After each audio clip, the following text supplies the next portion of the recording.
இன்று 2026 ஏப்ரல் 21 சரியாக 7 ஆண்டுகளுக்கு முன்பு இதே போன்றொரு ஞாயிற்றுக்கிழமை அதிகாலை வேளை இலங்கை தேசமே அமைதியிலும் ஆன்மீகத்திலும் மூழ்கியிருந்த ஒரு தருணம். ஆனால் யாருமே எதிர்பாராத விதமாக அந்த அமைதி சிதறடிக்கப்பட்டது. மரணத்தினுடைய நிழல் நம் தேசத்தை தழுவிய அந்த கருப்பு தினத்தை இன்று நாம் மீண்டும் கனத்த இதயத்தோடு நினைவு கூறுகின்றோம். உயிர்த்த ஞாயிறு என்பது கிறிஸ்தவர்களுக்கு மகிழ்ச்சி அளிக்கும் நம்பிக்கைக்கும் உரிய நாள். ஆனால் 2019 அந்த விடியல் இரத்தத்தால் எழுதப்பட்டது.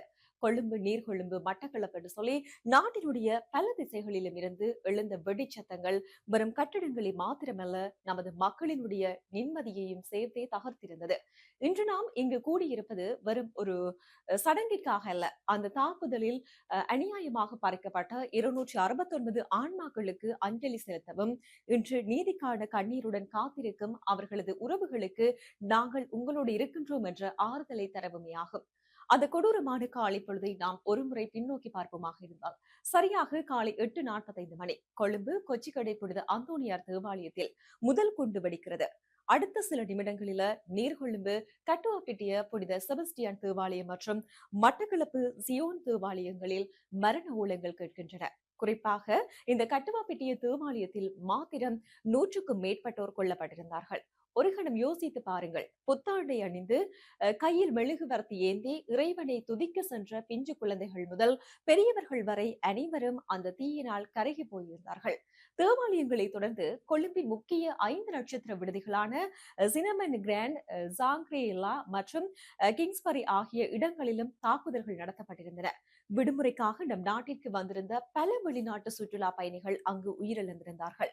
இன்றும் அந்த தேவாலய சுவர்கள் புனரமைக்கப்பட்டிருக்கலாம். ஆனால் அந்த சுவர்களில் தெரித்த இரத்தத்தின் கரையும் மக்களின் கதறலும் அந்த மண்ணில் இன்னும் உறைந்துதான் கிடக்கிறது. இன்னும் ஏப்ரல் 21 என்பதால் நாடு முழுவதும் மிக உணர்வுபூர்வமான நினைவேந்த நிகழ்வுகள் ஏற்பாடு செய்யப்பட்டிருக்கின்றன.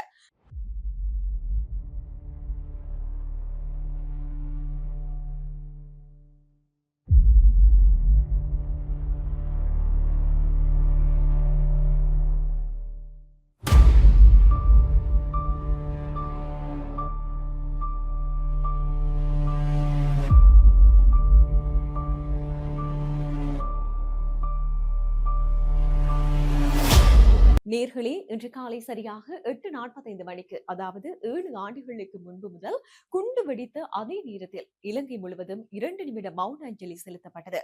அந்த 2 நிமிடங்கள் வீதிகளில் ஓடிய வாகனங்கள் அப்படியே நின்றன.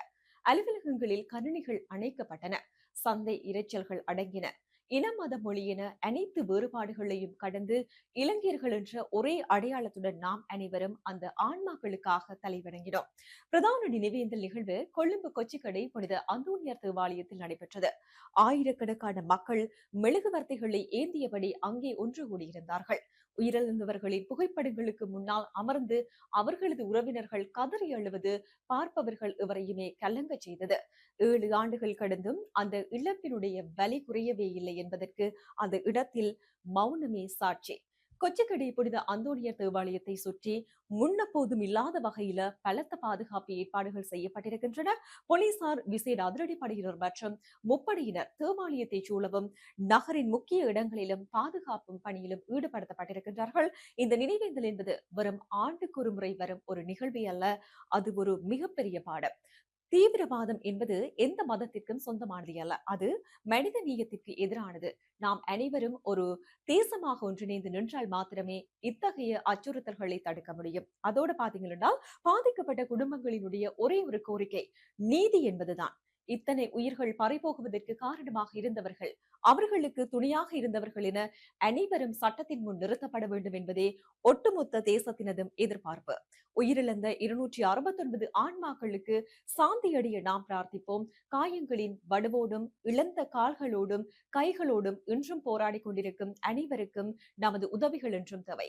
துயரத்தில் வாடும் குடும்பங்களுக்கு இந்த இழப்பை தாங்கும் மன தைரியம் கிடைக்கட்டும். மீண்டும் ஒரு முறை அந்த மாசற்ற ஆன்மாக்களுக்கு நமது அஞ்சலிகளை செலுத்தி விடைபெறுகின்றோம்.